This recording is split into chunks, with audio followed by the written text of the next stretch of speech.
जय हिंद दोस्तों, मैं आप सभी लोगों का पुनः स्वागत करता हूं आपके अपने channel bulls and bear analysis में। चलिए देख लेते हैं मैंने क्या डिस्कस किया था और फिर मार्केट ने उसके आधार पे क्या किया।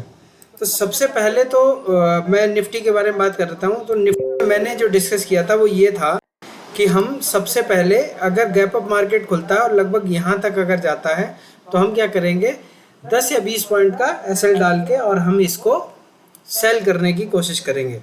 लेकिन हुआ क्या कि जो यहाँ पे उस दिन जो सेलर जो घुसे होंगे उन्होंने आज ही निकलना, जैसे ही मार्केट इसके ऊपर गया है 15 मिनट के अंदर ही, वैसे ही उन लोगों ने निकलना शुरू कर दिया। और निकल के बाद में धीरे धीरे धीरे धीरे और फिर एक कोशिश की उन्होंने, लेकिन फिर यहाँ पे सपोर्ट लेके मार्केट वापस ऊपर निकल गया। यानी कि लगभग जो लोग यहाँ पे जिन लोगों ने उस दिन सेल किया था वो लगभग आज एग्जिट हो गए, या फिर यहाँ पे वो लोग ऑलरेडी निकल चुके होंगे, या यहाँ पे, या फिर उसके बाद आज मार्केट ऐसा लग रहा था कि जैसे सिर्फ रिटेल लगा रहे हैं, कोई स्मार्ट मनी आ ही नहीं रहा, इस तरीके से चल रहा था। तो अब इसी तरीके से इसी कॉन्सेप्ट में हम रह के और समझने की कोशिश करेंगे कि मार्केट किस तरीके से कामकाज कर रहा है और आगे क्या कर सकता है। देखिए बहुत साफ और सुथरा है एकदम से एनालिसिस। क्या है कि अगर 5 मिनट के चार्ट पे अगर हम चलें तो 5 मिनट के चार्ट पे मुझे जो दो चीज़ें जो दिख रही हैं वो ये दिख रही हैं। एक तुरंत का तुरंत एक बहुत ही छोटा सा एक जाके सपोर्ट है और उसके बाद ऊपर जाके जो रेजिस्टेंस है।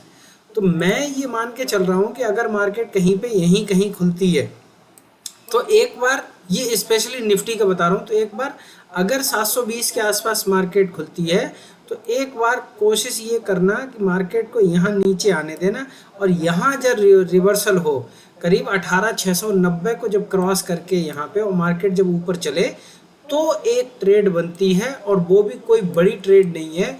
मैक्सिमम से मैक्सिमम आपके जो टारगेट हैं वो 780, इनफैक्ट 770 तक के टारगेट आपको मिल सकते हैं। सिर्फ एक यही ट्रेड है। हाँ, एक ट्रेड और बनती है अगर मार्केट गैप अप खुलता है, और गैप अप भी इतना कि यहाँ पे कहीं पे अगर खुल जाता है 780 के आसपास, तो एक 10 से लेकर के 15 रुपए का स्टॉप लॉस लगा के हम क्या करेंगे, हम एक पोजीशन बनाएंगे, और तब हमारे जो टारगेट हैं, फर्स्ट टारगेट 716 के, अगर ये 716 ब्रेक करता है तो 680।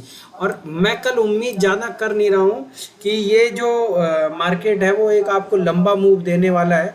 कल भी मैं यही उम्मीद कर रहा हूँ कि जो भी मूवमेंट रहेगा वो 50, 60, 70 पॉइंट का लेके चलो, मैक्सिमम इससे ज़्यादा का नहीं होगा। मुझे लगता है इस बार जो मूव आएगा वो एक्सपायरी वाले दिन मज़ेदार मूव एक मिल सकता है। वही जो हमेशा की तरह जो हमारी एक्सपायरी होती है 20-30 रुपए का प्रीमियम लगा के और 200-250 तक के प्रीमियम पर हम कमा सकते हैं। तो ये तो हो गई आपकी निफ्टी की एनालिसिस। अब चलते हैं फटाफट बैंक निफ्टी की एनालिसिस कर लेते हैं। तो बैंक निफ्टी में क्या हुआ, अगर आप ध्यान से देखने की कोशिश करोगे तो बैंक निफ्टी 3-4 दिनों से वहीं पे घूम रहा है, और वो कुछ भी मतलब कोई खास मूवमेंट नहीं है। अभी देखो, एक मैंने ये चैनल ड्रॉ किया है, आप भी इसको ड्रॉ कर सकते हो। ये परसों से लेकर के परसों से एक दिन पहले का यहाँ से लेकर के है ये मूवमेंट, 8 जून से लेकर के, और फिर ये आज तक का मूवमेंट मैंने देखा। तो यहाँ पे क्लियरली ये क्या कह रहा है, वैसे तो ये रेंज बाउंड है, बहुत ज़्यादा मूवमेंट आ नहीं रही है, ठीक है। 100-150 पॉइंट की रेंज की मूवमेंट है जो कि निफ्टी में होती है। बैंक निफ्टी में तो 300-400 पॉइंट की रेंज आती है। तो यहाँ पे लेकिन क्या है कि जब भी ये इस चैनल पे जा रहा है रिजेक्ट होके आ रहा है। आज भी लास्ट के टाइम में मुझे लगा कि ये चैनल इसने क्रॉस कर दिया है, लेकिन वो जस्ट जब क्लोजिंग हुई तो चैनल के अंदर ही आ गया।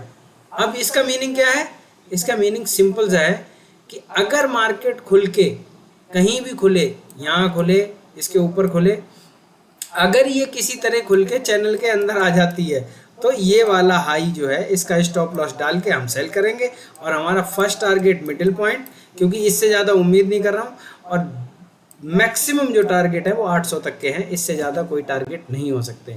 लेकिन अगर मार्केट खुली और खुल के तुरंत अगर यहाँ नीचे आ जाए और कोई यहाँ पे अगर प्राइस एक्शन बनता है, कोई जैसा हमारा जो जैसा हम डब्लू पैटर्न ढूंढते हैं, जैसा कि कहीं कहीं मिला भी, अगर वैसा कोई डब्लू पैटर्न अगर यहाँ बनता है ऐसा तिरछा वाला, तो फिर हम क्या करेंगे, हम यहाँ तक के वापस के टारगेट देख सकते हैं। तो सिर्फ 2 ट्रेड है, बहुत आसान कल ट्रेड होने वाली है, कोई ज़्यादा खास मुश्किलात नहीं होंगे, लेकिन कल स्कैल्पिंग वाली ट्रेड है, लॉन्ग ट्रेड नहीं है जिस पे आप लेके बैठ सको और तुम इंतज़ार करते रहो। तो ऐसा मत करना। सिर्फ जहाँ पे 100-150 पॉइंट मिल रहे हैं बुक कर लो। ऑप्शन में आपको 50 पॉइंट मिल जा रहे हैं, बहुत है, मोर देन सफिशिएंट। 2 ट्रेड लोगे, दोनों कामयाब हो जाएंगे। 50-50 पॉइंट बुक करके और आराम करो। और मैंने कुछ ट्रेड आज मैंने अपने टेलीग्राम पे भी दी थी, तो आपको दिखा देता हूँ मैंने क्या क्या ट्रेड दी थी। तो सबसे पहले जो ट्रेड दी थी वो एक, जो मैं जनरली जो हमेशा करता हूँ कि एक ये चांसेस हो सकते हैं, तो एक ICICI बैंक में एक ट्रेड दी थी। तो ये ट्रेड जो लगभग था वो 37 तक आया था, तो करीब 3-4 पॉइंट मिले थे, तो मतलब 2-3 हज़ार रुपये का प्रॉफिट हुआ था। फिर मैं भी एग्जिट हो गया था, ज़्यादा कोई फ़ायदा उसमें खास नहीं हुआ, पर दिया उसने मूवमेंट। जो मैंने बोला था कि ये यहाँ से मूवमेंट देगा, तो यहीं से मूवमेंट दिया था उसने। तो एक ये हुआ, और दूसरा इसका देखिए मैं रीज़न भी लिख के देता हूँ कि क्यों होगा ये। तो ये चीज़ें आप लोग सीखना चाहते हो अगर, तो हमारे टेलीग्राम चैनल को ज्वाइन करके रखिए। और यहाँ पर मैं जो खुद ट्रेड लेता हूँ वही ट्रेड यहाँ पे डालता हूँ। एक ट्रेड ये बनी थी, तो ये मैंने एक ट्रेड ली थी और इसने बहुत अच्छा मूवमेंट दिया था। तो लगभग 100 पॉइंट का बहुत अच्छा मूवमेंट मिला, 950 के आसपास ये जाके मार्केट फिर वहाँ से रिवर्स हुआ था। तो ये काफ़ी देखो एक बेहतरीन 50 950 940 के आसपास आया मार्केट, और इतने में काफ़ी मूवमेंट हो गया था। लगभग 130 के आसपास, 26 के आसपास जो पुट ऑप्शन चल रही थी वो करीब 180 182 गई थी, तो उसमें अच्छा प्रॉफिट मिल गया था। और फिर उसके बाद एक रिवर्सल मिला है। जो लोग मेरे पैटर्न को फॉलो करते हैं और जो लोग देखते हैं तो उनको पता होगा कि यहाँ पे जब ये पैटर्न बन चुका था तो यहाँ पे एक कॉल ली जा सकती थी, लेकिन मैंने खुद ही वहाँ पे बोल दिया था कि आपको कोई भी कॉल वगैरह लेने की आवश्यकता नहीं है। अब देखो मैंने क्लियरली बोला था, एक एंट्री मिली थी, 100 पॉइंट मिल गए, फिर मार्केट साइडवाइज हो गया, तो अब सिस्टम क्लोज कर दो और एंजॉय करो। बस इतनी सी चीज़ है। आपको जब आप प्रॉफिट कमा लेते हो तो आपको सिस्टम बंद करना आना चाहिए। अगर आप इसमें लगे रहोगे ना तो कोई फ़ायदा नहीं होने वाला है, और अंततः आप लॉस की ही तरफ जाओगे। ठीक है, तो कल के व्यूज़ 12 हैं, तो मैं आपसे उम्मीद करता हूँ लोगों को वीडियो शेयर करो, और जो लोग ट्रेड करते हैं तो उनको बताओ कि हाँ ये एक बेहतरीन एनालिसिस यहाँ पर होती है, और शेयर करते रहो, लाइक करो, शेयर करो। कोई क्वेश्चन हो किसी का आप कमेंट सेक्शन में मुझसे पूछ सकते हो। मिलते हैं नेक्स्ट वीडियो में, तब तक के लिए जय हिंद।